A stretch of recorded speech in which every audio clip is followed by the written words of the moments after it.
Kembali kita melanjutkan pembahasan muamalat dari kitab Zadul Mustaqni' fi Ikhtisalil Muqni', masih dalam bab al-ghasab, yaitu al-istila'i ala haqqil ghairi qahran bi ghairi haqq, itu menguasai hak orang lain dengan cara paksa, dengan paksaan yang bukan paksaan atas suatu perbuatan yang hak. Ini dinamakan al-ghasab. Kita telah menjelaskan beberapa tafri'at atau cabang-cabang dari kaidah ini yang dijelaskan oleh muallif. Sekarang kita akan lanjutkan dalam perubahan dari barang yang dirampas menjadi barang yang lain. Menjadi barang yang lain, bagaimana ketentuannya. Sebelumnya berubah juga, tetapi perubahannya tidak menjadi barang lain. Dia bertambah nilainya, sudah kita jelaskan.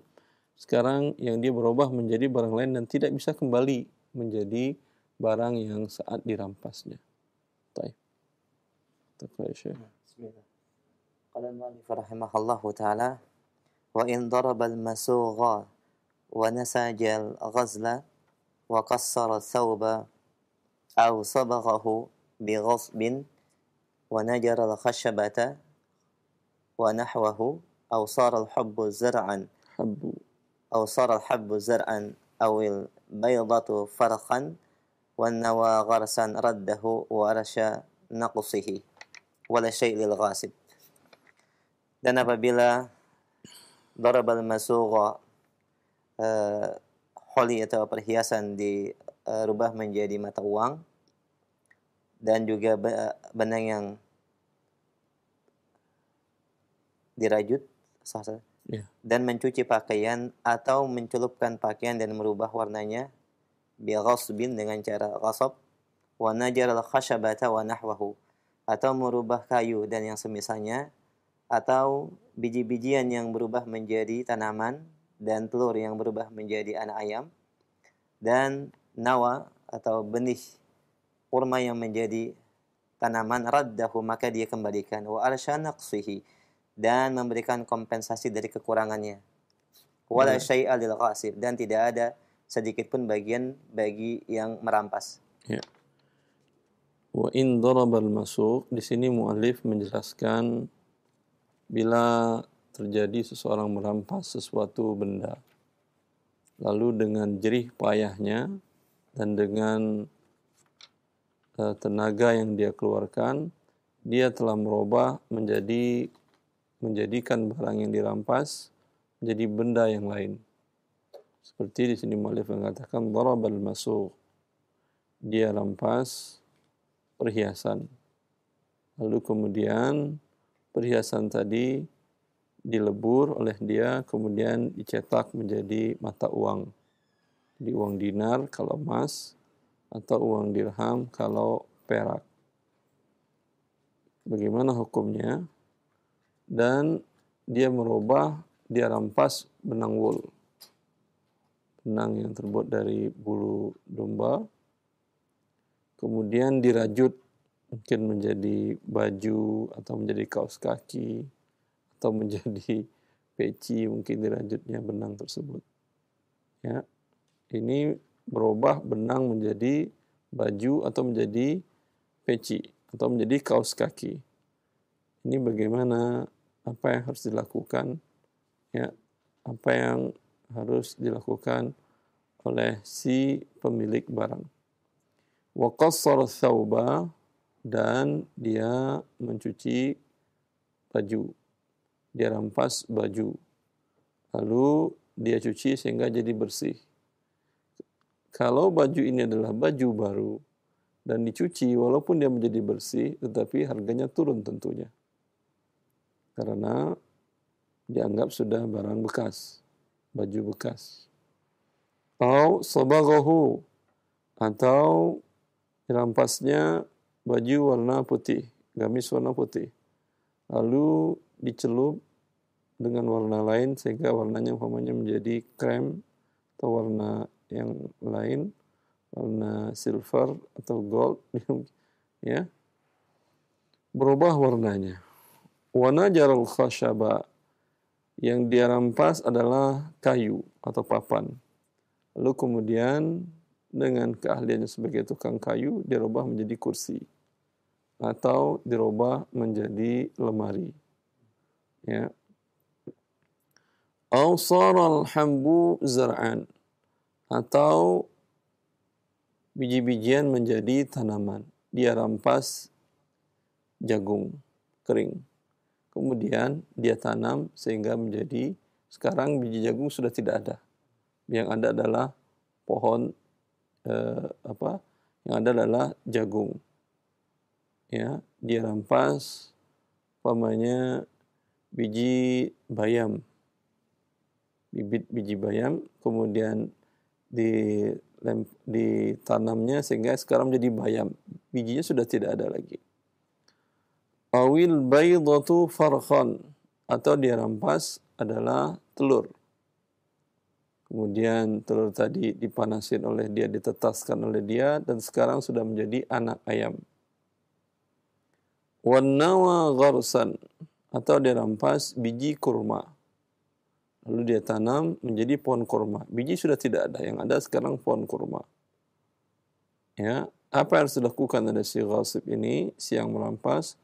Raddahu, dia kembalikan sekarang dalam kondisi yang sudah berubah. Wa arshana qasihi, dan kompensasi dari kerugiannya dia harus bayar. Dinilai umpamanya tadi dalam bentuk perhiasan, dalam bentuk perhiasan harganya umpamanya 5 juta rupiah. Setelah dirubah hanya menjadi dinar, harganya menjadi 3 juta rupiah. Selisih 2 juta rupiah harus selain dinar diberikan, selisih 2 juta rupiah dia berikan kepada si pemilik emas yang dia rampas. Ya. Wala syai'a lil ghasib, dan seterusnya, contoh-contoh yang disebutkan tadi semua seperti itu. Bila ada penurunan harganya, dia ganti dengan barang dikembalikan. Kayu tadi untuk papan harganya umpamanya per lembarnya 100.000. Dia rampas 2 lembar 200.000. Sekarang dia rubah menjadi kursi. Kursi bisa jadi harganya mahal, lebih dari 200.000, bisa jadi kurang. Kalau ada kekurangan, dia kembalikan kayu tadi, kursi tadi, kekurangannya dia bayar. Wala syai'a lil ghasibi, dan tidak satu pun untuk yang merampas. Ya. Mengembalikan barang yang dirampas walaupun sudah berubah, ini merupakan kewajiban dari si yang merampas. Alal yadi ma akhadhat hatta tuaddiyahu. Rasulullah SAW mengatakan, tangan yang mengambil dengan tanpa hak, ya, dia menanggung barang yang dia ambil, dia serahkan. Tapi kan di sini dia sudah kerja, ya, merubah kayu menjadi kursi tidak semua orang bisa. Ini suatu keterampilan. Telur menjadi anak ayam, ini juga butuh keahlian. Kemudian juga dari perhiasan menjadi mata uang, ini juga butuh keahlian. Dan dari benang menjadi peci atau menjadi kaos kaki, tidak semua orang bisa. Ya, akan tetapi Rasulullah mengatakan walaysa li'irkin zalimin haqqun. Keringat dari orang yang zalim itu tidak ada nilainya. Siapa yang nyuruh kamu merubah benang menjadi kaos kaki? Ya. Walaupun naik harganya bertambah, ya, kalau benang umpamanya harganya 50.000, sedang kaos kaki harganya sudah 100.000. Ya, kaos kaki benang wol untuk musim dingin, ya, untuk injak di rumah sehingga kaki tidak terlalu dingin. Ya. Ini walaupun harganya bertambah, tapi Anda tidak mendapatkan apa-apa karena Anda berbuat zalim. atas perbuatan tersebut. Dan jika ada kekurangan, Anda akan tambahkan. Baik. Masih Syekh. Qala al-mu'allif rahimahullahu ta'ala wa yalzamuhu dhamanu naqsihi wa in khasara qiqa raddahu ma'a qimatihi wa ma naqasa bi si'rin lam yatman wala bi maradin ada bi bur'ihi wa in ada bi ta'limi san'atin dhaminan naqsa. Dan tidak lazim atau wajib atasnya untuk menjamin apa yang menjadi kekurangannya. Ya. Wa in khasara qiqa raddahu ma qimatihi. Dan apabila budak dikebiri, Ya. maka dia kembalikan kepada pemiliknya dengan nilainya. Wa ma naqasa bi si'rin lam yatman. Dan apa yang berkurang dari si'ar, harga, maka tidak dijamin. Wala bi maradin ada bi bur'ihi. Dan demikian juga apabila sakit maka dikembalikan bi bur'ihi, Sembuh. dengan sembuhnya. Wa in ada bi ta'limi san'atin dhaminan naqsa. Dan apabila dia dikembalikan dengan dilatih san'ah, Ya. dengan sebuah keahlian, dhaminan naqsa, jaminan, dia menjamin apa yang kurangannya. Kemudian mu'allif melanjutkan, bila terdapat kekurangan nilai dari barang yang dirampasnya ketika dia mengembalikan, maka dia harus memberikan kompensasi dan menjamin kerugian tersebut. Tafri'annya di antara contohnya, wa in khasiyar raqiqa raddahu ma'a qimatihi. Jika dia rampas orang budak, ya, wa khasi itu dikebiri. Kalau untuk hewan, agar dagingnya bagus, dan Rasulullah sallallahu alaihi wasallam beliau berkorban dengan kabsyaini amlahaini mawju'aini, dengan 2 ekor domba yang besar, amlahaini yang warnanya cantik, yaitu putih ada kehitam-hitamannya atau hitam ada keputih-putihannya, mawju'aini, dan dagingnya bagus karena dia dikebiri. Dikebiri itu diambil buah pelir dari buah pelir kan ya namanya, dari hewan tersebut, sehingga hewan itu tidak bisa, hewan jantan ini tidak bisa membuahi hewan betinanya, dan sehingga dagingnya bagus. Ya. Dan ini juga dilakukan kepada budak. Tujuannya agar budak ini tidak mengganggu keluarga dari tempat budak itu tinggal. Budak laki-laki yang tinggal di rumah Anda, ya, Anda tentu tidak 24 jam di dalam rumah. Pada saat Anda keluar, dan musibah ini banyak terjadi di rumah kaum muslimin per hari ini. Ya. Mungkin ada tenaga kerja atau karyawan di rumahnya laki-laki, supir kah, atau tukang kebun kah, atau apalah namanya. Atau terkadang bahkan Rasulullah mengatakan alhamu wal mautu, adik iparnya atau adiknya laki-lakinya dia, ya, biar dia anggap aman di rumahnya, ternyata itu adalah kematian. Maka tradisi orang di masa dahulu, ketika mereka membeli budak laki-laki, mereka cari budak yang sudah dikebiri, yaitu sudah diambil buah pelirnya, sehingga dia tidak akan mengganggu, ya, anak, perempuan dan istri Anda ketika Anda tinggalkan di rumah. Ya. Wa in khasiyar raqiq, dia rampas budak lalu dia kebiri, diambil buah pelirnya. Raddahu ma'a qimatihi, dia kembalikan hewan ini bersama dengan nilainya. Ya. Dia umpamanya mengambil tadi yang dirampas adalah budak laki-laki yang belum dikebiri. Harganya umpamanya 100 juta. Ya. Ketika dia kebiri, ya, naik harganya menjadi 200 juta. Ya. Dia kembalikan budak tadi dan dia ganti kerugiannya, yaitu 100 juta. Kan bertambah tadi Ustaz. Karena dia telah melakukan jinayah. Ya, dia telah melakukan jinayah, yaitu tindak pidana terhadap budak tadi dengan mengkebiri budak tadi. Wa ma naqasa bi si'rin lam yutman. Dan sesuatu barang rampasan turun nilainya, turun harganya, dia tidak menjamin. Ini menurut mazhab Hambali. Bila dia rampas tanah, ya, ketika dia rampas tanah itu per meter, tanah itu semuanya mungkin ada 1000 meter. Per meter umpamanya 10 juta kali 1000, berapa Ustaz? 1 miliar? Nah, 1 miliar. 10 juta kali 1 juta kali 1000 biar 1 miliar ya. 1 miliar.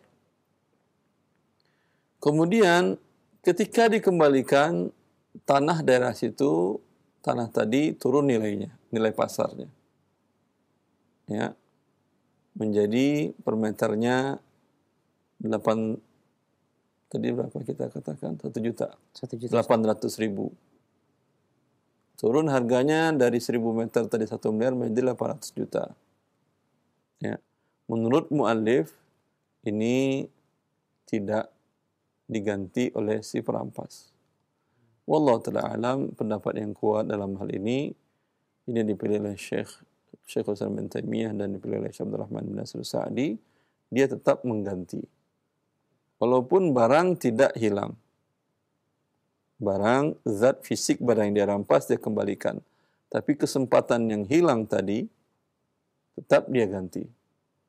Karena kemungkinan si pemilik, ketika harga tadi naik, dia ingin menjual. Tapi karena dia tidak menguasainya, surat-surat dikuasai oleh si yang merampas segala macam, ya, hilang kesempatannya untuk menjual dengan harga mahal tadi.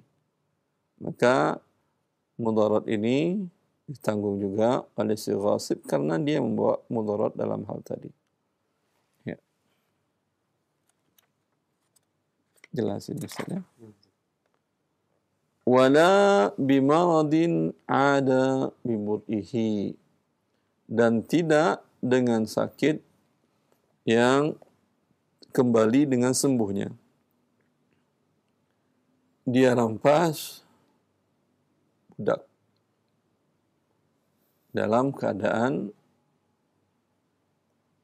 sehat. Kemudian budak tadi sakit.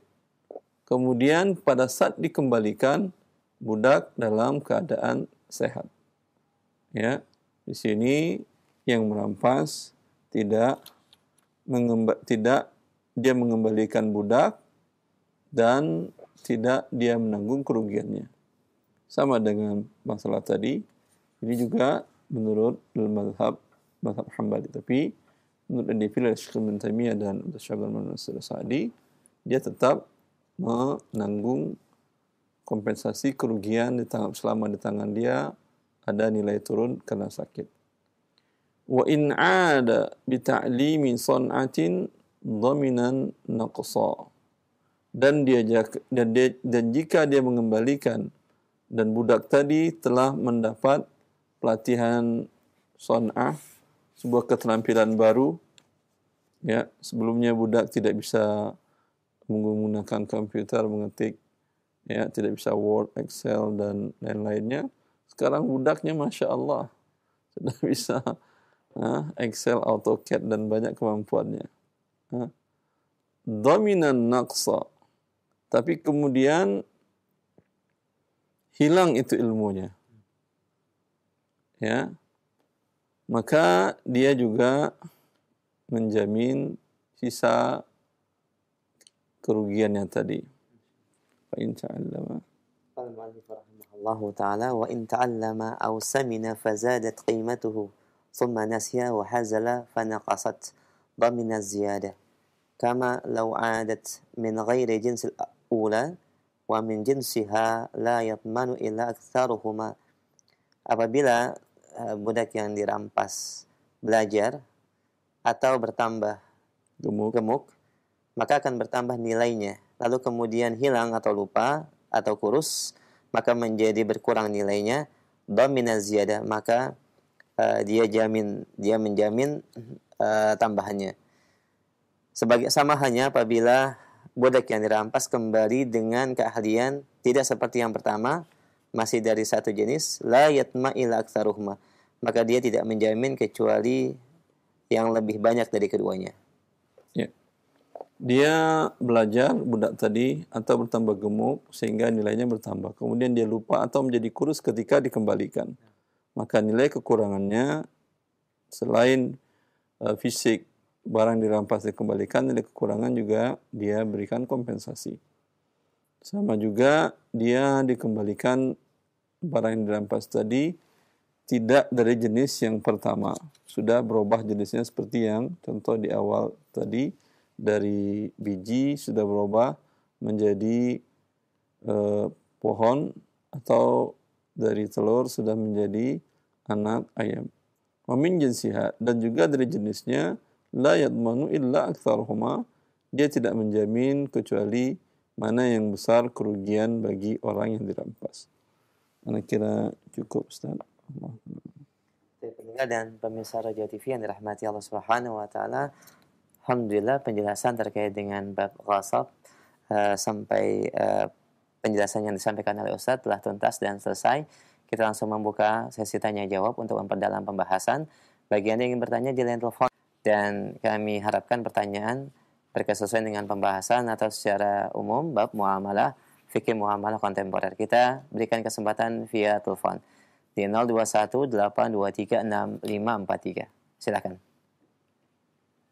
Baik, halo. Silakan, sudah masuk. Waalaikumsalam warahmatullahi wabarakatuh. Dengan siapa, akhi, di mana? Saya Arif dari Depok. Silakan, Pak Arif. Assalamualaikum, Ustaz. Assalamualaikum warahmatullahi. Ya, saya ingin membahas agak beda sedikit. Temanya ke emas ini. Ya. Jadi beberapa individu sudah mulai banyak juga yang menjual emas dengan gramasi yang sangat kecil, ya 0,1 sekian gitu ya misalnya. Cuman saya ingin nanya ini, ketika mereka ingin menjual emas yang dibeli dari si A, dari perusahaan A gitu misalnya ya, si A ini adalah resellernya dari perusahaan A, tapi ketika kita ingin menjualnya lagi, kita nggak bisa ke perusahaan yang lain atau ke orang lain gitu kasarnya, karena katanya beda perusahaan. Jadi kalau kita ingin mengupgrade nilai emas tersebut dari 0,1 menjadi 0,2 atau menjadi 1 gram gitu ya, kita nggak boleh ke tempat lain, harus di dia. Nah, apakah praktek seperti itu boleh untuk seperti ini gitu? Itu ya, Ustaz ya. Boleh satu lagi ya, Ustaz? Satu mungkin lagi. Gimana? Satu-satu dulu. Satu persatu mungkin kita bahas. Ya, silakan. Terima kasih. Ditunggu ya, Pak. Ya, bentar, jangan ditutup. Anda membeli emas 0,1 gram. 0,1 gram itu berapa? 0,1 gram. 1 gram 0,1, 1 per 10 berarti. Ya, 1 per 10 gram. Kalau 1 gram aja kecil, 1 per 10 sebesar apa? Wallahu ta'ala alam. Mungkin sebesar pasir, 1 per 10 gram. Kemudian Anda beli ke satu toko. Lalu toko lain nggak mau nerima. Itu terserah dia nggak mau beli, Anda mau apa? Jangan ngamuk-ngamuk. Dia nggak mau beli, ya terserah Anda. Simpan aja emas Anda. Ya. Walaupun orang mengumpulkan emas dari penambangan, sebagian daerah nambang itu kan ada yang nambang sendiri di pinggir sungai, di pinggir sungai, ya. Itu dapatnya paling sebesar-besar pasir kecil-kecil gitu. Ada yang bongkahan agak besar, alhamdulillah. Tapi yang kecil-kecil dikumpulin, nanti mereka lebur jadi emas. Ya. Walaupun kecil-kecil, tapi kalau dia bersih, karena kalau yang Anda beli sudah dalam bentuk gramasi di toko, itu biasanya sudah bersih. Kalau yang tadi mungkin masih nempel, kalau yang ditambang oleh masyarakat umum di sungai, mungkin masih bercampur nikel atau bercampur tembaga dan selain-lainnya, atau mungkin masih bercampur pasir atau tanah yang susah diangkatkan, dipisahkan, ya ini mungkin nilai jualnya akan turun. Tapi kalau yang sudah diolah oleh sebuah toko, ya kalau mereka jujur, tentu ini adalah emas murni. Ya, apalagi kalau tertulis di sana emas 999, artinya murni emas. Tapi kalau orang tidak mau beli, jangan dipaksa. Walaupun Anda punya emas. Anda punya tanah, orang nggak mau beli, mau apa? Anda punya kuliner, orang nggak mau beli, tidak ada masalah. Ya. Baik. Adapun transaksi yang dijual lembaga tersebut tidak ada masalah, Ustaz. Dia menjual, Nah. Anda mau beli. Dia kan tidak ada memaksa. Sah. Asalkan jual belinya ya dan biadin. Nah. Umpamanya sekarang kan 1 gram 1 juta. Nah. Berarti 0,1 1/10 100.000. Ya. Karena ada uangnya cuma 100.000, Pak, saya beli yang satu yang pasir yang ini. Ya udah, satu pasir. Ya. Anda mau beli kan dia nggak maksa. Dan jual beli Anda terpenuhi rukun dan syarat semuanya. Untuk beli emas dengan rupiah, Rasulullah mensyaratkan yadan biyadin, tidak boleh beranjak, melainkan yang satu titik pasir tadi Anda terima, kemudian uang 100.000 Anda serahkan. Dia syaratkan, Pak, kalau sudah beli dari sini, nanti nggak bisa jual lagi kemari ya, haknya dia. Ya. Anda beli apapun dari yang lain, ya, Anda beli baju dari suatu toko, dibilang, Pak, perhatikan dulu baik-baik. Kalau sudah keluar dari toko dan sudah transaksi, ya kami tidak mau menerima kembali. Dan pun Anda belanja di setiap toko retail, tertulis di sana barang yang sudah Anda beli tidak bisa dikembalikan. Ya, Anda kan terima. Kalau tidak terima, siapa yang suruh belanja di sana? Masih enak belanja di warung tetangga. Nggak jadi bisa dikembaliin.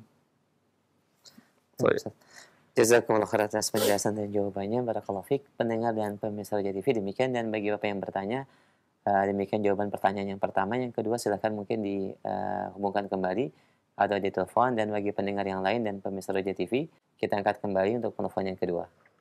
Baik, halo. Assalamualaikum. Waalaikumsalam warahmatullahi wabarakatuh. Dengan siapa Bapak di mana? Dari Ibnu Ahmad di Bandung, Ustaz. Ahlan Ibnu Ahmad, silahkan pertanyaannya. Assalamualaikum Ustaz Erwandi, barakallahu fiik. Assalamualaikum warahmatullahi wabarakatuh. Saya mau bertanya Ustaz, saya seorang pemborong Ustaz ya, pemborong bangunan. Maaf di luar tema Ustaz. Saya ingin agar bisa menghitung zakat Ustaz. Jadi gini Ustaz, setiap... sebentar, saya pahami dulu, pemborong ini kontraktor. Iya Ustaz. Sebentar. Kontraktor itu maksudnya Anda dalam kontrak Anda, barang dari Anda dan jasa dari Anda kan ya? Iya, betul semua Ustaz. Ya, terus? Baik. Jadi kalau pekerjaan saya itu biasanya saya penagihan itu 20%, mulai dari DP, kemudian progres di lapangan setiap 20% Ustaz. Ya, artinya ketika transaksi dia bayar 20%. Iya, betul Ustaz. Kemudian selesai 20% pengerjaan, dia bayar 20% lagi sampai selesai begitu? Betul Ustaz. Terus? Nah, kemudian biasanya gini Ustaz, misalkan dalam hitungan 40% itu kan kita, saya udah bisa dapat keuntungan itu Ustaz. Jadi tapi setelah 40% sisanya untung. Iya, jadi kalau misalkan pekerjaan itu setelah selesai 40%, dari tagihan saya 40% itu sudah ada keuntungan dari sana Ustaz, sampai dengan selesainya. Terus? Tapi keuntungan itu tidak murni 40%, jadi tentatif karena kemungkinan ada pekerjaan yang tambahan atau pekerjaan yang tidak diterima itu kan harus diperbaikin. Yeah. Nah, dari kelebihan dari 40% itu saya sisihkan Ustaz. Dalam artian saya udah anggap itu sebagai keuntungan. Nah, cara menghitung zakatnya itu apakah mulai dari saya simpan kelebihan dari 40-100% itu atau setelah selesai pekerjaan Ustaz? Setelah selesai pekerjaan. Baik. Iya. Cara menghitung zakat ya, Ustaz. Cara menghitung zakat yang disepakati oleh ulama dunia yang mereka tuangkan dalam sebuah standar dinamakan dengan ma'air syariah. Ada di sana tentang ma'air syariah tentang zakat. Ya, petunjuk pelaksana, petunjuk teknis untuk masalah zakat. Ada di sana yang ada dalam dua bahasa, bahasa Arab dan bahasa Inggris. Ya, syariah standards dikeluarkan oleh AIF, yaitu Badan Internasional untuk membuat standar tadi untuk lembaga keuangan syariah Islam sedunia. Di sana dijelaskan cara menghitung zakat adalah kalau zakatnya Anda kan berarti ada barang dan ada uang. Ya. Ya. Maka haul Anda kapan? Kapan Anda dalam mulai berusaha tadi sampai satu nisab. Ini zakat Anda adalah zakat uang dan zakat barang dagangan. Karena tadi Anda menjual material atau barang bahan-bahan yang bahan-bahannya dari Anda. Berarti Anda di sini ada jual beli. Ya, nah. Kemudian juga ada uang dari akad jasanya. Ya. Ya. Andai hari ini umpamanya jatuh haul tempo zakat Anda. Jelas? Ya. Apa yang Anda hitung hari ini? Yang Anda hitung hari ini adalah uang kas, uang tunai yang ada baik di rekening di bank syariah ataupun dalam brankas, ya, ataupun dalam bentuk surat-surat berharga yang bisa dicairkan seperti cek pada hari ini. Jelas? Nah. Ini dihitung semuanya. Keluar angka umpamanya 1 miliar. Kemudian apa lagi yang Anda hitung? Yang Anda hitung adalah barang yang kalau sudah barang yang belum dipasang. Artinya bahan baku. Anda tadi ada semen, ada pasir, ada besi, ada genteng, ada bata, ya, ada jaringan. Anda taruh di gudang Anda. Nah. Ya, belum dipasang. Ini juga dinilai dengan harga, bukan dengan harga jual. Dinamakan oleh para ulama menamakannya dengan qimah istibdaliyah. Dengan harga modal untuk mendapatkannya di hari ini. Anda mungkin karena Anda kontraktor besar, Anda stok untuk kebutuhan setahun atau 2 tahun. Untuk barang-barang yang aman seperti baja ringan atau semen, ya, atau genteng yang aman, tahan lama, Anda stok dengan jumlah besar dan masih ada di gudang Anda. Itu semuanya dihitung. Bukan dengan harga beli pada umpamanya beli 5 bulan yang lalu. Sekarang mungkin harga belinya naik. Nah. Atau sebaliknya sekarang turun. Anda hitung dengan harga beli pada hari ini. Faham itu? Paham. Anda hitung semuanya keluar angka umpamanya 3 miliar. Berarti 4 miliar kan ya? Nah. Ya. Kemudian ada piutang dari si penerima kerja Anda. Ya. Ya. Umpamanya ada developer yang menggunakan jasa Anda. Mereka membayarnya per termin, per 40% atau per 20% segala macam. Yang sudah Anda kerjakan, ya, tapi belum dibayar mereka, ini namanya piutang. Kalau mereka piutangnya lancar, perusahaannya perusahaan besar dan selama ini selagi pekerjaan sesuai dengan standar, mereka tidak akan melambatkan pembayaran. Ini walaupun belum mereka bayar, belum mereka keluarkan cek, belum mereka transfer ke Anda, ini tetap Anda zakatkan. Jelas? Digabung. Umpamanya ada piutang yang tidak lancar. Piutang tidak lancar ini ada suatu proyek, ada developer, Anda sudah kerjakan, sudah keluar tagihan dari Anda umpamanya 3 miliar, kemudian tahu-tahu perusahaannya menghilang. Ya. Anda kenal si orangnya, tapi kemampuan dia juga Anda lagi tahu dia lagi bermasalah, dikejar para konsumen dan seterusnya. Ya, kemungkinan dia mungkin nggak bisa bayar. Maka yang 3 miliar ini Anda keluarkan dari harta dizakatkan sampai nanti mereka bayar. Kalau mereka tidak bayar selama-lamanya, tidak ada zakat. Jelas? Yang lancar Anda masukkan. Digabung tadi ada 10 miliar, ada 1 miliar bahan baku di gudang, ada berapa tadi? Uang tunai 3 miliar, berarti 14 miliar kan ya? Ya. 14 miliar ini namanya kontraktor tentu ada hutang. Baik hutang beli barang, ya, atau hutang gaji karyawan bulan depan, karena sekarang ini umpamanya gajian Anda tanggal 25. Mereka udah gajian beberapa hari yang lalu. Bulan ke depan, ya, belum tentu Anda dapatkan uang cash untuk menggaji mereka. Ya, atau utang barang yang sudah jatuh tempo. Beli besi dengan tempo, beli baja ringan dengan tempo umpamanya, dan kemarin sudah jatuh temponya, belum Anda bayar. Ini atau ada barang yang besok atau 2 hari, 3 hari dalam rentang bulan ini akan Anda bayar jatuh temponya, ya. Maka ini memotong dari 14 miliar tadi. Anda kalkulasikan semuanya, keluar angka 4 miliar. Jelas? Yang Anda zakatkan adalah 10 miliar kali 2,5%. Tidak ada di sini hitungan untung-untung rugi. Walaupun Anda rugi, walaupun Anda untung, selagi masih di atas nisab, harta Anda semuanya terkena zakat. Afwan Ustaz, kalau misalkan saya proyek itu terima mulai pekerjaan itu misalkan katakanlah di bulan Juli Ustaz ya. Dan saya sistem tidak menyetok barang material Ustaz. Jadi langsung beli material, langsung pesan, langsung kerjakan. Terus berarti tidak ada barang. Iya, tidak ada barang. Kalau tidak ada barang, tinggal uang dan piutang yang Anda hitung.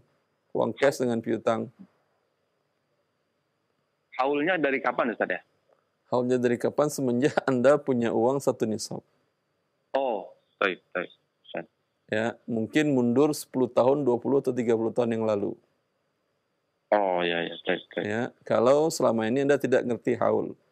Lihat, kapan Anda punya uang senilai 85 gram emas? Sekarang mungkin 85 gram emas sekitar 85 juta kan? 1 juta per gram.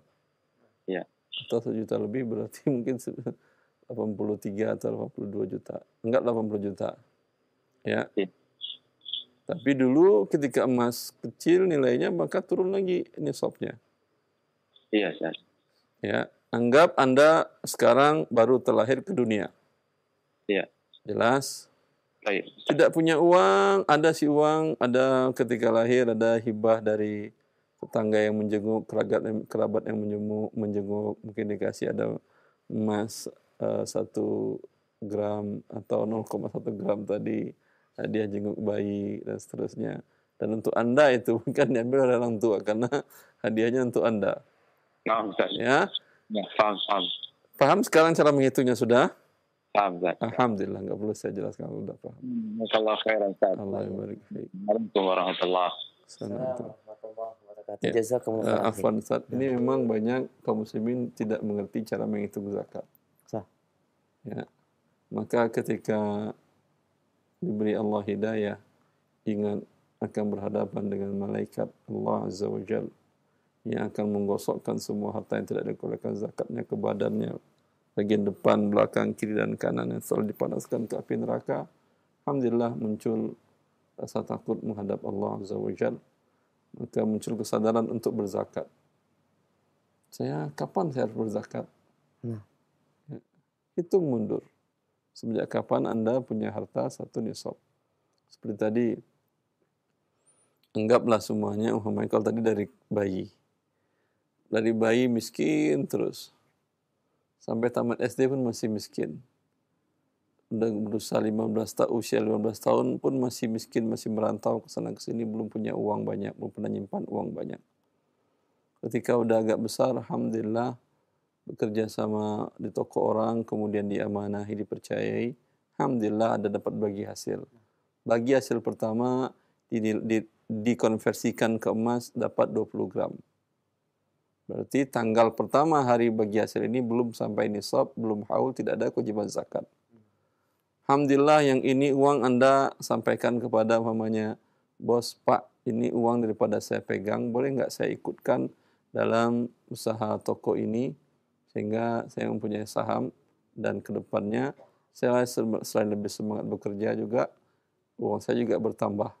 Tapi kalau begitu juga saya siap. Oh saya senang lah, kata si yang punya toko. Dia serahkan uang tadi untuk menambah modal toko tadi. Ya, dari 20 gram emas tadi, alhamdulillah tahun depan selain dia dapat gaji lagi 20 gram emas lagi, uang emas 20 gramnya bertambah menjadi umpamanya 65.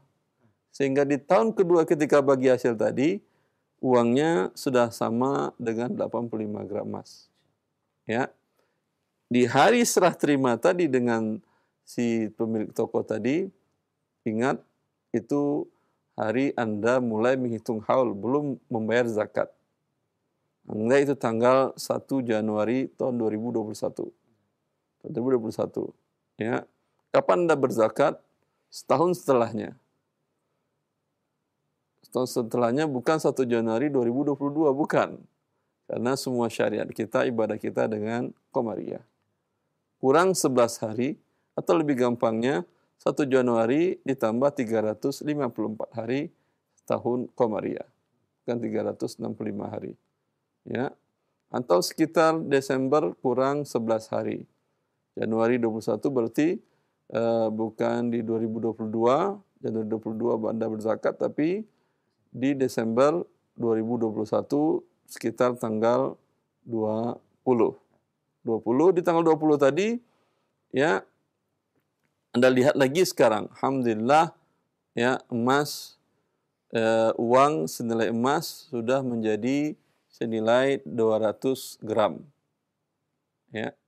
Anda kalikan 2,5% dari 200 gram tadi, Anda keluarkan zakatnya. Ya, seperti itu. Jazakumullah khairan atas penjelasannya, dan dirinci kembali oleh Ustadz. Ini menjadi jawaban juga bagi beberapa pertanyaan yang masuk melalui pesan singkat ya terkait dengan permasalahan zakat. Barakallahu fikum. Kita berikan kesempatan kembali yang ketiga, masih di via telepon. Kita angkat kembali, silakan. Baik, halo. Assalamualaikum. Waalaikumsalam warahmatullahi wabarakatuh. Ahlan, dengan siapa, Umu, di mana? Ana dari hamba Allah dari Banten. Silakan, Umu. Pertanyaannya langsung silakan. Mau nanya Ustadz tentang hewan kurban yang ditawarkan DKM itu hanya menginfokan beratnya saja, tapi tidak menginfokan usia dari hewan itu. Apakah itu sah sebagai hewan kurban? Baik, itu saja, Umu. Kemudian apakah kita boleh berkurban di daerah pelosok? Sebentar, Ibu. Anda berkurban daging atau berkurban hewan? Ya, Anda mau kurban daging atau kurban hewan? Membeli hewan kurban. Beli hewan kurban, kenapa daging yang disampaikannya? Daging nggak bisa jadi hewan. Ya, enggak Ustadz. Misalnya kita... Yang namanya hewan ada tulang, ada daging, ada urat, ada bulu, ada kuku, ada tanduk. Itu yang hewan. Tapi kalau daging, itu bukan kurban namanya, sedekah daging. Enggak, gini loh Ustadz. Misalnya DKM-nya menginfokan ini kambing tipe A beratnya sekian, harga sekian. Tipe B beratnya sekian, harga sekian. Tapi usia hewannya itu tidak disebutkan. Itu sah nggak menurut syariah? Anda membeli ke DKM atau titip untuk dibelikan? DKM menyelenggarakan penjualan hewan kurban. Penjualan, berarti DKM menjual? Iya. Barangnya ada tangan dia? Ada. Ada kambingnya? Ada. Kelihatan? Kelihatan. Ya udah Anda lihat. Jangan Anda beli kilonya. Anda lihat. Ini kalau Anda tanya, kalau dari daging berapa? Mungkin sekian, mungkin sekian. Oh, enggak kan? Ada aturan tentang usia dari hewan kurban kalau itu. Usianya Ibu mau belinya kambing atau domba atau sapi. Kalau kambing, Minimal 1 tahun. Ya, kalau dia Saniyah. tidak menginfokan usianya bagaimana Ustadz? Gitu pertanyaan saya. Ya, Anda lihat saniyah itu gigi seri depannya itu sudah muncul. Oh, Ya, lihat aja gigi seri depannya. Jadi kita tidak perlu mendapatkan info akurat dari dia usianya berapa, dia nggak perlu menyampaikan itu. Atau minta akta kelahirannya. Kalau Akta kelahiran, astagfirullah. Ya. kalau dia ya saniyah la juz'u min adh-dhann ila saniyah min al-wa'd ila saniyah. Saniyah itu adalah yang genap berumur 1 tahun untuk kambing. Kalau untuk domba jaz'ah juga cukup, yaitu genap berumur 6 bulan. Ya. Kalau sapi 2 tahun, menandakannya dengan tumbuhnya gigi seri depannya.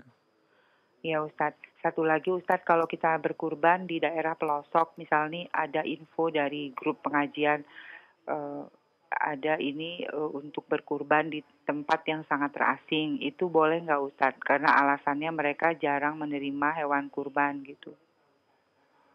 Kurban itu apa? Hukum asal adalah syiar. Rasulullah SAW di masa beliau juga banyak orang-orang yang mendapatkan musibah dan segala macam. Setiap masa Allah uji dengan kondisi berbeda-beda musibahnya. Tapi tidak pernah Rasulullah SAW kirim kurbannya ke daerah lain. Beliau bawa sendiri hewan kurbannya ke tempat musalla Id. Tempat musalla itu biasanya di luar perkampungan, di daerah padang luas. Setelah beliau berkhutbah, salat Id, itu beliau langsung menyembelih hewan kurbannya, kambingnya, 2 ekor, dombanya, dia bersembelih, dan beliau berangkat dari rumah tidak makan sesuatu pun. Sembelih lalu dikulitin, enggak sampai setengah jam, mungkin sudah bisa dibakar dan dimakan pertama. Begitu beliau melakukan hal tersebut. Ya.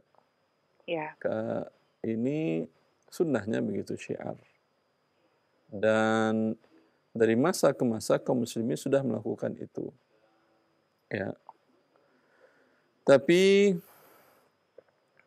kalau Anda sembelih kemudian Anda kirimkan ke tempat-tempat yang tempat yang terkena musibah, ini juga tidak ada masalah. Ya, tidak ada masalah. Atau Anda bawa hewannya ke tempat musibah tadi, Anda nyembelihnya di sana, masih dalam hari yang dibolehkan, yaitu setelah sholat Id, hari tasyrik, yang 3, 11, 12, 13. Kalau sekarang Jumat, Sabtu, Ahad, Senin, terbenam matahari Senin, sudah tidak boleh. Hari Senin pagi, umpamanya Anda bawa hewan kurban Anda ke tempat ke sana, Anda sembelih di sana. Ya. Kemudian Anda bagi-bagikan kepada kaum muslimin yang di sana tidak ada daging. Alhamdulillah, tidak ada masalah. Sebagaimana Anda sebaiknya melakukan sendiri, kalau Anda wakilkan kepada orang juga boleh. Adalah Rasulullah SAW, sebagaimana diriwayatkan oleh Ali radhiyallahu anhu dalam riwayat Muslim, amarani Rasulullah SAW an aquma bi badanihi. Rasulullah SAW memerintahkan aku untuk menyelenggarakan kurban untanya beliau. Boleh diwakilkan. Tapi yang namanya wakil tentu kepada orang yang Anda amanah dan percaya akan disembelihnya dengan semua ketentuan. Rasulullah tidak menunjuk sahabat yang lain. Ada Umar, ada Abu Bakar. Kenapa Ali? Ya, karena dia tahu watak Ali dari kecil. Ali bersama Rasulullah SAW dan sangat amanah. Bukan dengan yang tidak amanah. Tentu namanya wakil adalah atas diri Anda. Dan tidak sembarangan menyerahkan harta kepada orang lain. Wallahu ta'ala a'lam. Ya. Jazakallah khair Ustaz. Allah barik fiik. Assalamualaikum. Waalaikumsalam warahmatullahi wabarakatuh. Jazakallah khair ya Ummah atas pertanyaannya, barakallahu fiik. Dan ini juga menjadi jawaban bagi pertanyaan yang masuk terkait dengan hewan kurban yang tadi ditanyakan. Baik, kita berikan satu pertanyaan kembali sebelum kami angkat dari pesan singkat. Kami persilakan. Baik, halo. Assalamualaikum. Waalaikumsalam warahmatullahi wabarakatuh. Dengan siapa Bapak di mana? Muhammad di Medan. Silakan Pak Muhammad. Tanya. Ustaz mau nanya tentang titip jual dan titip beli untuk emas. Ya.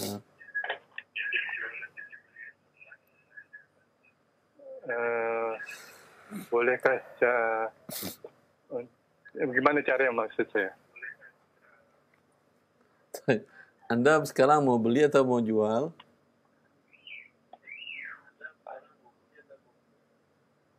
Saya jual emas. Anda pedagang emas, punya emas, mau dijual. Ya, Ya, Anda sendiri menjualkan atau tunjuk karyawan? jual sendiri. Kalau jual sendiri nggak ada wakil, nggak ada mewakilkan.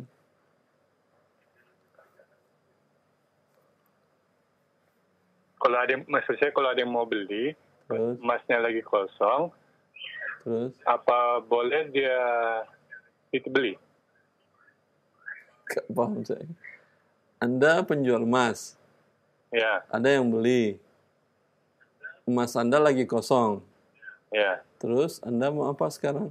Apa yang Anda katakan kepada calon pembeli?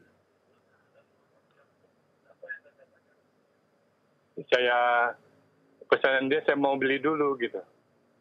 Sebentar dulu ya Pak, saya mau beli dulu. Ya, Ya, berarti ini ada akad atau tidak jual beli dengan si pembeli Anda ini, si calon pembeli ini? Tidak boleh ada akad ya. Kalau ada akad, ini menjadi batal. Di sini tidak ada jual beli. Pak, tunggu sebentar. Ya, toko Anda tutup atau masih dibuka juga? Masya Allah. Terputus. Ya, ikhwan. Sebaiknya dalam bertanya, ya, dalam pertanyaan kajian-kajian seperti ini, langsung ke kasusnya. Karena kalau menjelaskan teori secara umum, kita memang sengaja membaca kitab para ulama itu membaca teori. Yang terjadi dalam kehidupan kita kan kasus. Kalau yang sudah sama atau bagaimana caranya tinggal dibaca. Tapi ada kasus yang tidak sesuai dengan teori tadi. Atau Anda lupa teorinya teori yang mana. Atau kasusnya mungkin berbeda, tidak pas sama tepat dengan teori yang diajarkan oleh para ulama. Di sini fungsinya bertanya. Ya, itu perbedaan bertanya. Dia memang bertanya bagian dari belajar, tapi berbeda antara bertanya dengan belajar tadi. Kadang orang mengatakan, Ustaz, tolong jelaskan definisi riba dan pembagiannya. Kalau misalnya pembagiannya, baca semua buku fikih para ulama, di sana mereka jelaskan definisi riba, dalil dan pembagiannya dan contoh-contohnya. Tapi kalau Anda tanyakan, Ustaz, saya melakukan transaksi beli rumah, terlambat saya ada denda. Ini gimana hukumnya? Ini baru saya jelaskan dari mana ada hal ribanya. Seperti itu sebaiknya bertanya sehingga bermanfaat untuk Anda dan untuk kaum muslimin. Fadhal. Barakallahu fiik wa jazakallahu khair. Demikian Bapak juga Bapak Muhammad yang bertanya, mungkin bisa bertanya kembali via telepon untuk diperinci kasus yang Bapak hadapi sehingga Ustaz bisa mendapat gambaran secara utuh dan bisa memberikan sebuah solusi atau jawaban. Jazakallahu khair. Kami angkat pertanyaan berikutnya dari pesan singkat. Assalamualaikum warahmatullahi wabarakatuh. Terkait dengan zakat padi. Pertanyaan yang sampai ke kami, apakah zakat padi itu dihitung dari hasil kotor atau dari hasil bersih Ustaz setelah dipotong biaya yang keluar? Jazakallahu khair. Padi kotor, padi bersih. Maksudnya beras kali ya. Nah. Apakah setelah menjadi beras? Kalau Anda ingin keluarkan dalam bentuk masih padi, belum jadi beras, tentu Anda perkirakan hasil panen sampai tidak satu nisabnya jadi beras. Ya, perkirakan. Ya, maksud Anda mengeluarkannya kepada fakir miskin dalam bentuk beras agar mereka memakannya segar. Kalau mereka simpan mungkin nanti baru sebulan, sekarang masih ada mungkin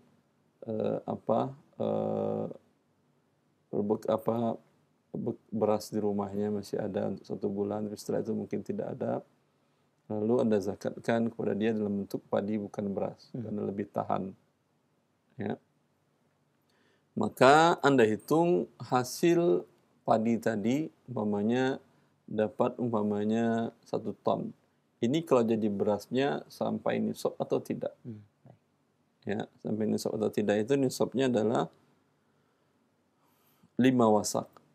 Wasak ukuran volume bukan berat.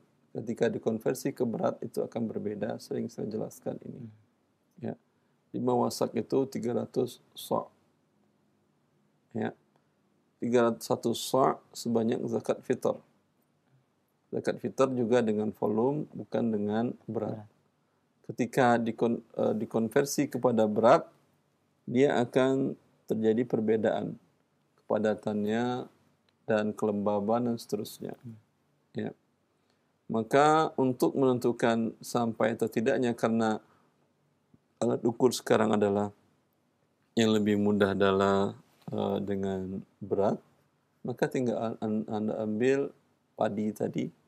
Umpamanya ini kekeringan seperti ini, Anda katakan penyusutannya ada 10%. Anda ambil 1 mud, 2 mud, 3 mud, 4 mud menjadi 1 sa'. Ya, 1 sa' Anda ambil bagian bawah, Anda timbang. Bagian kiri, Anda timbang. Bagian atas, Anda timbang. Samping, Anda timbang. Menurut Anda sudah mewakili sampel ini untuk seluruhnya, Anda bagi berapa dapat per sa' tadi dibagi rata-rata. Keluar hasil umpamanya 2,5 kilo umpamanya padi. Ada penyusutan 10% berarti tinggal 2,25. 2 kilo 250 gram. Gitu kan ya. Ya. Sekarang Anda naikkan ke timbangan besar, semuanya berapa kilo. Andai sampai semuanya berapa kilo tadi berarti 300 sa' kali 2,25 kilogram berarti sekitar berapa Ustaz? 650 kilo. 650 kilo hasil bersih berasnya. Anda naikkan ke timbangan, ada 1 ton, penyusutan 10% masih 900 kilo. Berarti ini terkena zakat sebanyak 10% atau 5% tergantung airnya beli atau tidak. Umumnya di negara kita tidak ada air yang beli untuk pertanian padi. Ya, adapun dikeluarkan biaya-biaya, tidak dikeluarkan biaya-biaya kecuali Anda biaya itu hutang. Ya, untuk biaya hutang umpamanya biaya nyabit, biaya manen atau pupuk, beli membayarnya nanti itu iya dibayarkan hutang dahulu, sisanya dihitung lagi sampai nisab tadi 650 kilo tadi atau tidak. Bila tidak sampai, tidak ada zakatnya. Bila masih sampai, ada dikeluarkan zakatnya. Wallahu a'lam. Baik, alhamdulillah, jazakumullah khair atas jawabannya. Demikian Bapak yang bertanya sudah dijawab secara terperinci oleh Ustaz. Semoga ini menjadi jawaban yang bermanfaat buat antum. Barakallahu fiik. Kami angkat kembali pertanyaan berikutnya dari Bapak Aska di Malang. Ustaz, saya menjadi nasabah prioritas di sebuah bank syariah dan salah satu benefit sebagai nasabah prioritas adalah fasilitas eksekutif lounge di bandara. Bagaimana hukum memanfaatkan fasilitas eksekutif lounge ini? Apakah termasuk riba? Dan yang kedua, jika saya top up tabungan sebesar 25 juta dan tabungan tersebut tidak diambil selama 1 tahun, maka saya akan mendapatkan hadiah. Dan apakah saya boleh menerima hadiah tersebut? Jazakallahu khair. Allah barik fiik. Kalau angkatan tabungan Anda adalah wadi'ah, dan ini adalah qard. Wadi'ah nama di Indonesia, nama internasionalnya fikihnya adalah qard. Ya, ada beberapa keputusan ulama internasional di bawah Majma' al-Fiqh al-Islami, di bawah OKI, dan ada Al-Majma' al-Fiqhi al-Islami di bawah Liga Dunia Islam. Hasil keputusan mereka di tahun 78 bahwa menyetorkan dana ke pihak bank itu dinamakan akadnya dengan qard, walaupun nama produknya, nama brandnya adalah wadi'ah. Ya. Bila akad Anda tabung di tabungan wadi'ah yang tidak ada pertambahan dan diberikan Anda fasilitas seperti tadi, terselong, berarti ini adalah manfaat dari pinjaman, ini adalah riba. Bank syariah Ustaz? Iya, itu kan brandnya syariah. Tapi apakah sesuai dengan syariat Allah? Tentu butuh kita belajar syariat Allah. Bila sesuai, alhamdulillah, dan itu memang yang kita inginkan, ya. Dan itu tujuan mereka membranding, membuat merek dagang dengan syariah agar sesuai dengan syariat Allah. Bila tidak, mereka harus memperbaikinya. Bila tidak mereka memperbaikinya, tentu Allah tidak akan membantu dan kaum muslimin pun akan menjadi sakwa sangka dengan produk ini. Ya. Begitu juga tadi menyetorkan dana diambil setelah 1 tahun, ya ada pertambahan dalam bentuk hadiah. Ini juga adalah termasuk riba yang diharamkan dalam agama Allah Azza wa Jalla. Jazakallah khair atas jawaban dan penjelasannya. Demikian akhi, ya barakallahu fik. Kami akan kembali pertanyaan berikutnya dari beberapa pertanyaan yang sama masuk. Assalamualaikum warahmatullahi wabarakatuh. Assalamualaikum. Saya hendak berkurban di Idul Adha ini dan saya mentransfer untuk membeli hewan kurban kepada sebuah masjid tanpa saya lihat hewan kurbannya. Bagaimana hukumnya? Jazakallah khair. Allahumma barik fiik. Ini masuk akad mewakilkan, Anda mewakilkan kepada pihak DKM tadi. Dan kalau akad mewakilkan, tentu bila mereka adalah orang yang dipercaya dan selama ini tidak ada ribut-ribut Anda dengar di masjid tersebut selama dia DKM-nya dalam masalah, ya, maka hukum asalnya adalah sah akad wakalah. Ya. Tapi yang penting juga diperhatikan oleh wakil, yaitu pihak DKM. Mereka tidak boleh mengambil upah dari sini dalam bentuk daging. Ya. Terkadang sebagian DKM lupa akan hal ini. Terkadang mereka mengambil jerih payah mereka dalam bentuk daging. Sehingga yang lain jemaah dapat hanya rata-rata 1 kilo, dia dapat 5 kilo. Ya. Dengan argumen bahwa mereka kerja. Anda kerja, semoga diberi pahala oleh Allah. Ya. Tetapi dalam bentuk upah daging, ini dilarang oleh Rasulullah SAW. Sebagaimana Rasulullah mengatakan pada Ali bin Abi Thalib Muslim tadi, Ali mengatakan, dan kami tidak memberikan kepada tukang jagal sedikit pun dari dagingnya. Tapi kami beri dari kami upahnya. Ini menunjukkan hal yang terlarang memberikan upah dari daging tersebut. Tapi kalau Anda dapat daging sama dengan yang sudah. Lalu Anda katakan, apa bedanya kami dengan yang kami kan kerja? Taib. Anda bekerja minta upah, jangan dari daging. Kalau tidak, akan menyebabkan para pekurban tadi akan mendapatkan perbuatan yang dilarang oleh Rasulullah SAW, sebagai Rasulullah melarang kepada Ali untuk melakukan hal tersebut. Terus terang saja, nggak ada masalah. Saya kira jamaah kaum muslimin, kalau Anda transparan, mereka siap. Anda katakan, silakan datang kemari ke masjid kami, lihat hewannya, yang mana yang mau Anda pilih. Ya. Atau kalau Anda DKM tidak ingin bermasalah, karena akan ribut. Yayasan berbisnis kan tentu tidak bagus. Lebih baik Anda panggil supplier hewan, sediakan tempat, minta fee dari mereka, fee marketing umpamanya 10%, 5% setiap transaksi. Yang fee tadi Anda sepakati dengan jamaah bahwa sekian persen untuk operasional masjid, sekian persen untuk orang yang bekerja. Ya. Terus setelah itu ini nggak ada masalah karena fee dari marketing beli daging, jual beli hewan. Kemudian jamaah setelah beli, yang ingin sembelih sendiri silahkan, mungkin di rumahnya, mungkin dia bawa ke rumah pemotongan hewan, terserah. Yang mau mereka titipkan penyembelihan dan penyelesaian dagingnya, pengerjaan dagingnya ke DKM, bayar fee lagi umpamanya 100.000 per hewan atau per kambing. Ya, kalau gede umpamanya tambahkan berapa biasanya, ya. Kemudian hewan milik orang yang berkorban. Kan enak, transparan. Ini bawa dagingnya. Kata mereka, enggak, saya enggak punya waktu bagi-bagiin, khawatir hewannya busuk, tolong bagiin sekalian. Ya udah, bagikan sekalian. Boleh Anda dapatkan fee dari uang tadi, yang uang penyembelihan dan pencacahan dan pendistribusiannya. Ya, itu halal. Dan kaum muslimin tidak akan merasa keberatan. Dan sah akad kurban mereka, dan Anda pun mengambilnya enak. Karena itu memang hak Anda.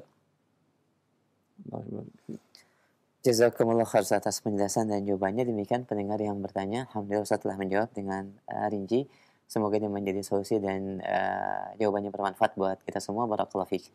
Kami angkat pertanyaan berikutnya. Assalamualaikum warahmatullahi wabarakatuh. Ustaz, di masa pandemi dan perekonomian sulit ini, kami dari Yayasan Pendidikan bermaksud membuka sebuah unit usaha dalam wadah koperasi di mana setiap anggota diperbolehkan untuk menjual produk-produk yang mereka miliki di koperasi ini.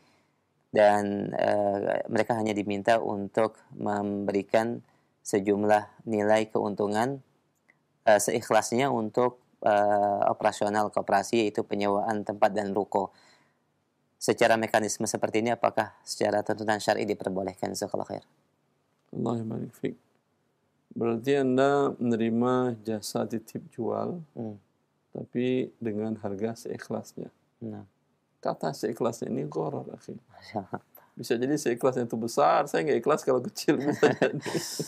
Menengah bisa jadi kecil, itu ghararnya besar. Ya.